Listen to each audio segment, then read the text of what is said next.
All right, it's that time of the week again. Over in Killer Flicks, we have our new theme of the week, which is horror comedies. If you want to come over to Killer Flicks, go ahead and join us on Facebook. If you don't answer the questions that we have, though, we are going to decline. We have declined so many people this week, it's insane, because they refuse to answer questions.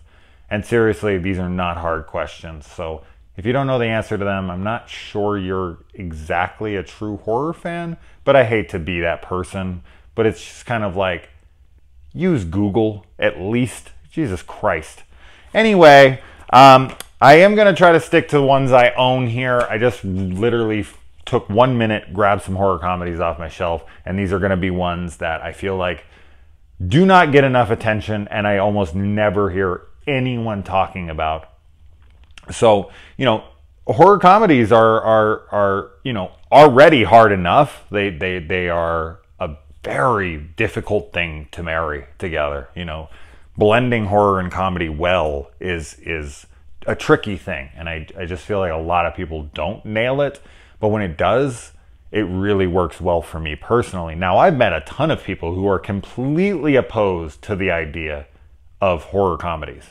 And anyone they watch, they're just like, I don't want comedy in my horror. I want it to be completely straightforward horror.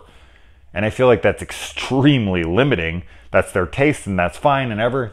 But I'm talking to them, and they're just like, no, I hate Evil Dead 2. Like, I love the first one, and I hate the second one because they took it in a comedy direction. And I hate Army of Darkness, and I hate all the... Wow, that's crazy to me. So, now, what makes up a horror comedy to me is...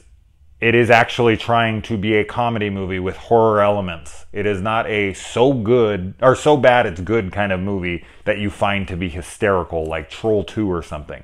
That is not a horror comedy. That is a horror movie that you laugh at because it's so bad it's comedic. This is a film that is obviously actually meant to be funny and is. And there's tons of movies I could talk about, but I feel like the majority of them you've definitely heard about and you've probably seen. I had already mentioned like Evil Dead 2. My favorite horror comedy, which I've mentioned on this channel many times, is House 2, A Second Story.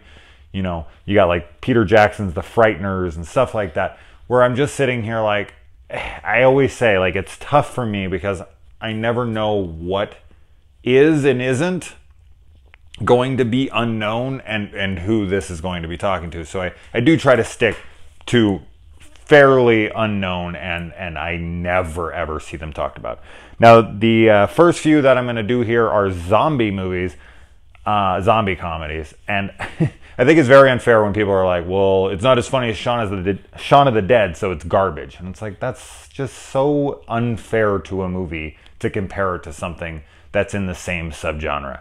That's why, like, shark movies are always compared to Jaws. And people are like, oh, no, well, it's not Jaws. I don't want to see it. And we just didn't get a ton of shark movies for a while that were any good because no one wanted to make anything that was going to compare to Jaws. Same with The Exorcist, stuff like that.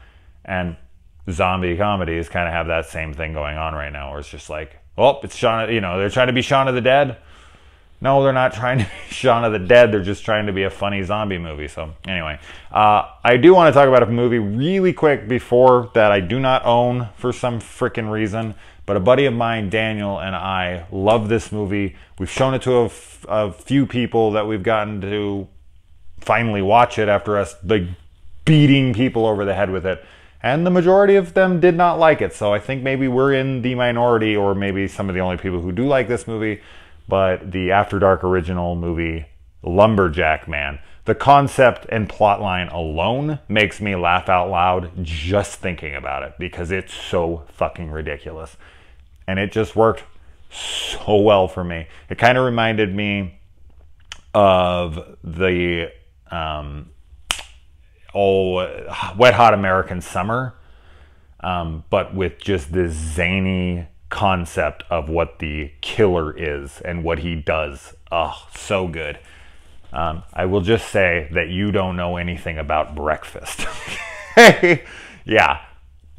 Pancakes play a very big role in this movie. And no, not the Eli Roth kid with the Kung Fu kid in Cabin Fever. So yeah, anyway, let's stick to these. Now, we have first up, sticking with After Dark Horror Fest movies, we have After Dark Horror Fest 4, Zombies of Mass Destruction. I don't want to get redundant here, so I found all of these funny, so I'm not going to just continue to keep repeating myself. But this is a very fun zombie comedy. So, obviously, as I said, I do recommend all of these. So, yet again, don't want to be repeating myself over and over. Another zombie comedy that also sometimes breaks out into song. Yes, the zombies break out into song. So, there are people who are opposed to horror comedies, and there is fucking more people that are opposed to horror musicals, and this is a combination of both. There isn't a lot of horror music, or a lot of musical in this, but yeah, it worked. It was ridiculous in all the right ways for me. So, Dead and Breakfast. A little hologram cover there. Next up, another zombie. The Ghost House Underground's Dance of the Dead. Another movie. Another great zombie comedy here. And the last one on this list of zombie comedies that I found to be great was the Spear Brothers' first film, Undead. They recently did Jigsaw and the Winchester movie, and they did Predestination, Daybreakers, but that was their first movie, and I was such a fan when I saw it. There are such absurd scenes within the film, like a guy shooting fish out of the water as they're jumping at him, and jumping upside down and sticking his spurs into the top of the wall so that he can stick there and shoot at the zombies behind him for no reason at all, and the absurd shotgun that they like make a whole one thing together so it can fire like 6 freaking shotguns at once. Okay, it's like 3, but it's awesome. This one, I see a few people talk about it here and there, but my God, is it hilarious. Stitches. I mean, this is one I do feel like a lot of people saw, but not enough. Not enough, because everybody needs to see it. Ross Noble is freaking hilarious in this movie. The kills are insane. It's inventive. Yeah. Now, next up, we have a movie with one of my favorite actors, and it is The Cottage with Andy Serkis, the guy who played Gollum and Smeagol in the Lord of the Rings trilogy. This kind of plays off like a crime thriller at first, and then morphs into this funny Friday the 13th-esque horror comedy. Wow, what a cool movie. This one was directed by Jeremy Saulnier, who did The Green Room and Blue Ruin, and he is loved by a lot of people, but most people haven't seen his very first movie, Murder Party. A lot of great costumes in this, from The Warriors and Blade Runner, but man, God, I love this movie. This is what got me into Saulnier. This is what got me excited for something like Blue Ruin and Green Room and whatnot. So that is his first film. Now, this movie was made by a buddy of mine, and it is not just on this list because I know him, but it is a movie I recently watched and I just loved, and I've talked about it on the channel a lot, and I am plugging it a little bit because of my friend, but I just genuinely loved this movie so very much. Secret Santa, an 80s throwback slasher film. You can catch this on like Amazon Prime, I think, right now to watch. He made it for like $6,000, and the jokes actually land, and I found myself laughing throughout. This is before we were even friends. We became friends because of the movie. I reviewed it, he saw the review, and we became buddies. So, yeah.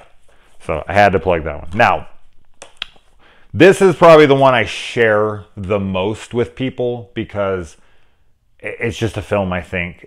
I don't know. It shocks people when I show it to them because I don't tell them that this is a horror comedy.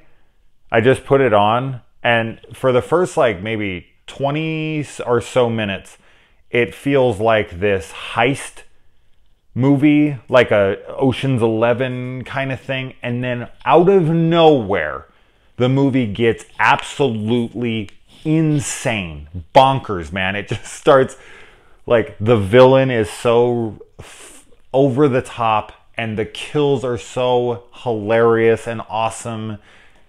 That is Steven Dorff's Botched. Holy shit, do I love this fucking movie.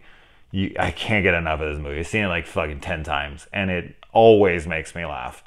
Such a great film. Throw it on with some friends. Don't tell them at all what they're getting themselves into. They're going to think they're watching a completely different movie, and as I said, once it happens, they're going to be like, what in the fuck is going on? Now, this is a movie by the guys at Astron 6. I've loved every one of their films that they've done, like Manborg, and they kind of branch off, and they did a movie called The Editor, which is a Giallo throwback. Excellent movie, highly recommended.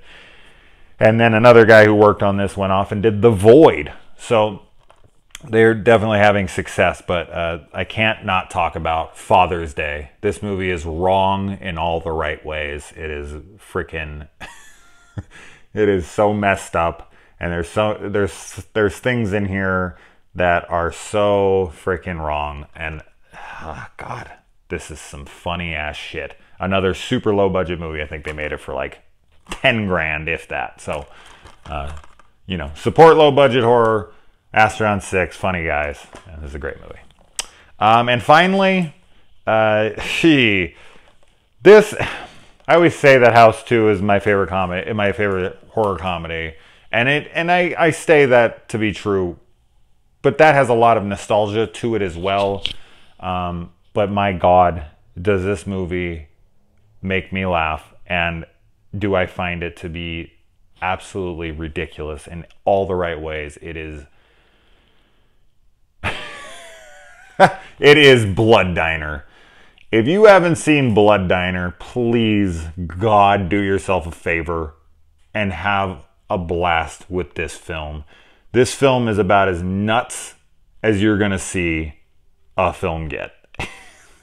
Jackie Kong, who made this movie, was out of her mind. And this movie just doesn't care at all about anything. It just has a great time. It's so random. Oh God, it has one of my favorite opening lines of all time. You'll know it when you hear it. I can't watch this movie without laughing the entire time. Seriously, guys, of all these, this is, and Botched as well. Those are my two absolute musts. So what of these have you seen? Give me some more recommendations, obviously. There's tons more I could talk about, but these were just some quick ones I grabbed off the shelf, and I want some people to check these out. So let me know if you do. Let me know some of your favorite horror comedies, and I will see you next week with a whole new list. And join Killer Flicks. Come over and talk, but answer the goddamn questions. All right, guys.